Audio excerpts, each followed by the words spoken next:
Hi everyone, this is Benny, and today I'm here to talk about a new gun that came out in the last couple of years. It was kind of a big hit at SHOT Show, I think a year or so ago or more, I can't remember. I picked one up last fall, and I haven't seen too many videos on it lately. I saw quite a few from SHOT Show, but in the interim, there's only been some unboxing and talking about the different models. So today, we're going to kind of just go over it real quick because you can go and reference those other videos if you want and really see it come out of the box new, what you get in when it comes from the factory, that type of thing. Today I'm just going to show you kind of like my gun, what I've kind of done, the things that I thought was kind of interesting about it. And then we'll cut and we'll get down and we'll shoot some rounds out of it. And that's the main thing that I haven't seen a whole lot of people is shooting the gun and seeing how it reacts in the hand, that type of thing. I can tell you though, I've had it since last fall, and I've shot a few hundred rounds through it without any problems thus far. So today it's the Diamondback SDR. You can see it's unloaded. It's a stainless polished model. I put on a set of Ultimate grips. I'm sure most people can see those. They've seen that many videos. These are really popular grips, and I went with what they call like a croc stippleback or something like that, I think is pretty slick. It has some rough edges on it to hold the back of your grip. Now there's nothing on the front. It's still smooth finger grip, and I can't pronounce the name on this. It's, I believe, French, Batlure or something like that. It's like a combat grip. I had a pair of VZ grips on it. I should have brought those out. And the original grips don't have this third finger groove, so your pinky hangs off, and I shot the gun several times with that, and it worked. It wasn't painful for me, or even with Magnums, but I just don't like that pinky hanging off there. It really irritates me. So I wanted to go with the 3 cuts to get that pinky on there.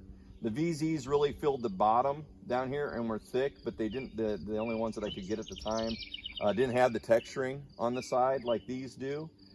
They were comfortable to shoot though. I really like them. The only failing that I would say with the gun in regards to the grip right now is they market this as being good for all J-frame grips.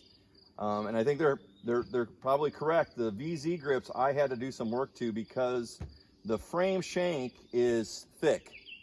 And when you would put the grips onto the gun, there was a slight gap all the way around.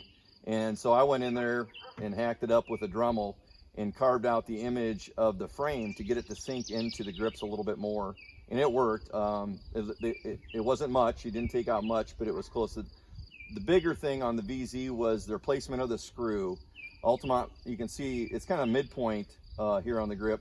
The VZ's grip is up here a little bit further, if I'm not mistaken. And what I had to do, I had to cut a little bit of a relief in the crossbar that's in that frame just to get the screw to go through. It wasn't a big deal to me. You know, guns are a tool, and it didn't bother me that much. Stainless steel is pretty easy to work with, and it's pretty forgiving to clean up and fix and make look pretty again. So for me, it was not a big deal that way, but I did have to do some stuff to get it to work the way that I wanted it to look. I have yet to shoot it with these, so today we're going to try and do that here in a little bit. Shoot it with these Ultimate grips and see how they act. I think everything else in regards to the gun is out there already. The sights, the 3-dot. They have other models now. There's a darker one, like a black model. I don't think it's quite blued, but it's black. And there is a brush stainless that's pretty slick. And as everybody knows, I think the big thing is you push that button and you can take that cylinder out, which is pretty nice for cleaning, no doubt about it. I've cleaned it several times, and it's hey Mr. B, it's pretty quick and easy. It's painless. Stainless steel, when it's polished like this, like a Colt Python, is really easy to clean. Whatever the stuff wipes off really nice for me. I use Prolix is the brand of cleaner, if anybody wants to know if that makes any difference. For me, it just wipes right off. Almost all the grime comes right off. So the other thing is the style of holsters. My idea here was, like many people, trying to find the everyday carry gun, and I've gone more to the revolvers because they are smaller, more compact, and these are both inside the waistband. This is 1791 leather. They make 2 different kinds of these. This is a thicker leather. They have one that's kind of thinner, and it's almost like super soft. Maybe it would work better for appendix. both of these have worked out really well for me. This is just a local guy here in our town that makes these. I think he's a veteran, and I got it from a local gun shop over in Marion, Iowa. And it's worked really, really well. This one actually has the snap feature, kind of clicks in, it's nice, real positive. Either one of them so far have worked. I don't have an outside the waistband holster as at this point, but something in the future that I'll probably get. At one time, I did have the Kimber K6S, and I really liked the gun. It was incredibly expensive, but at the time, there weren't that many options for the gun in regards to grips. It was the first generation of it. They had really sticky grips, and they worked. And again, my pinky would hang off of it. It was my first time getting into small revolvers, and I've never had any of the Smith & Wesson J-Frams because I don't like the 5-shot deal. I like having that 6-shot, and at the time, Kimber was the only one that made it. I gave up that gun to a friend of mine, sold it to him, and I kind of regretted it over the years in the way coming back to this, and I'm glad that Diamondback came out with this gun because it's a lot less money, the price point there. Has a lot of the same features that work, plus you can take that cylinder out. I think they've really hit a good deal with this gun. I'm hoping that, you know, many people question the fact, is this going to hold up? And I don't know. The Zen Master said, we'll see. So we'll see. I don't know. We'll put her to the test and keep shooting her. So far, I don't have a problem carrying this every day in a holster. You know, you can get it in the back of your pocket even. Around the property. So for right now, we're gonna cut and we'll get down to shooting, and we'll see how she acts with some of my hand loads and whatnot. Hey everybody, we're back again. Just a quick note, we're all new at this, and my camera crew, you might have been able to hear them there on that intro, working the mighty iPhone there and getting us all on camera for today. We're working the kinks out. We're gonna get to her here though. We're gonna give her a try. We'll try some 38 special. I hand load. I don't have a whole lot of factory ammo. I just hand load most of my stuff for economics and learning factor. So that's what we're gonna shoot. Is I think these are 125 grain flat points, and without getting into the details and getting YouTube all upset. That's what we'll be shooting to start off, and we'll just see what you think, see how it works, see what the gun looks like in hand, shooting it for a little while here.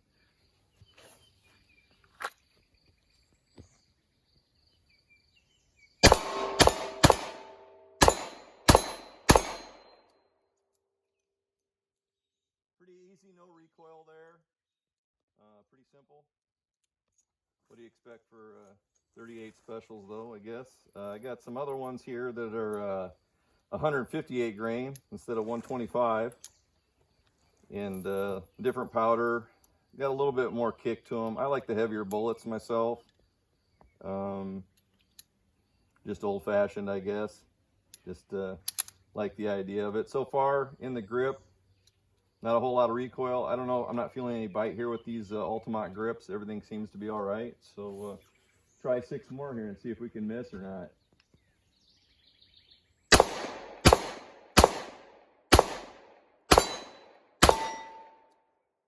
Yep, sure can. I like that load though. I like the authority that it hits with.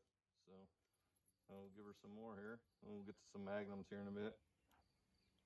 So far, I can't complain about it. I wouldn't have any problems carrying the gun. No malfunctions. And obviously on hand-loaded ammunition, it would be on me or the components that would fail probably more than the factory round. So let's try some more.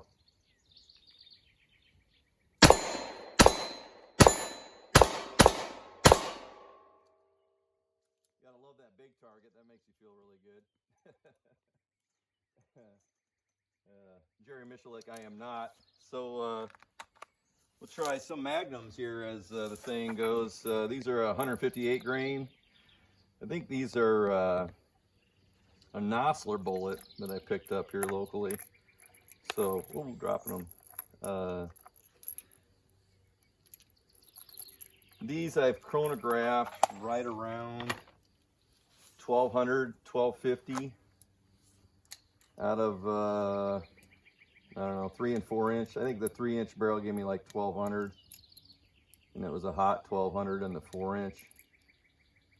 The last loads, the 158 grains, were somewhere right around a low 900 feet per second. And I want to say the 125s were an 8, somewhere around the 800 mark. So with this Altamont grip here, we're going to give her a whirl with these little bit true Magnums. I'll try and stay on the big one just to kind of get used to it, not look like an idiot here.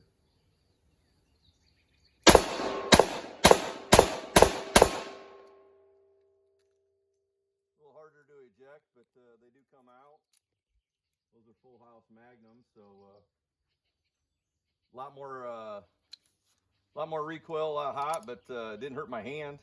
I liked it, other than the muzzle rise, and to me that's just practice. So I got some other ones here. Truck keys in the way. We don't need those. And yep, the gun gets hot. I like the gun. It's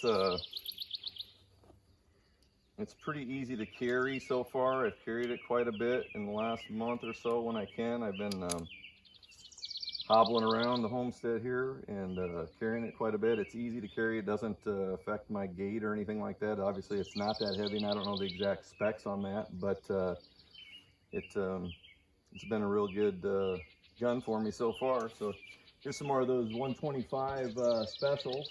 See if I can get any details here. A little more accuracy, I don't know.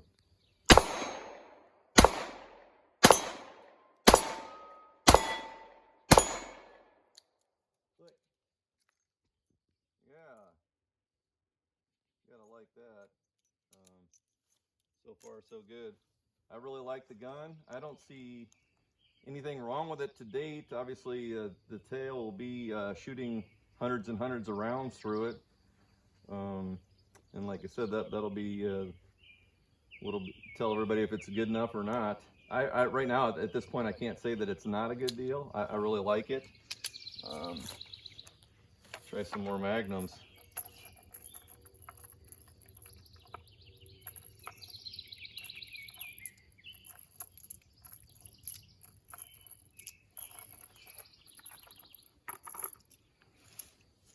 Got to get me another shooting bench down here so I don't have to do this all by myself on camera.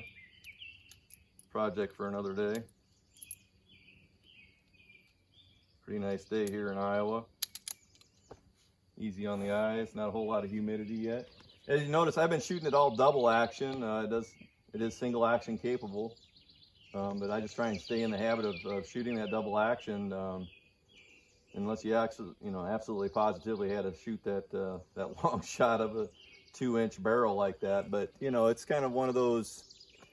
What are the chances of that? I guess I'm not going to take this and bullseye shoot with it or anything like that. It's a gun for combat. It's a gun for the shady side of business. So I always try and stay on the double action with most of my revolvers, unless I am going to make that long shot. So see what we can do here. Some more Magnums here.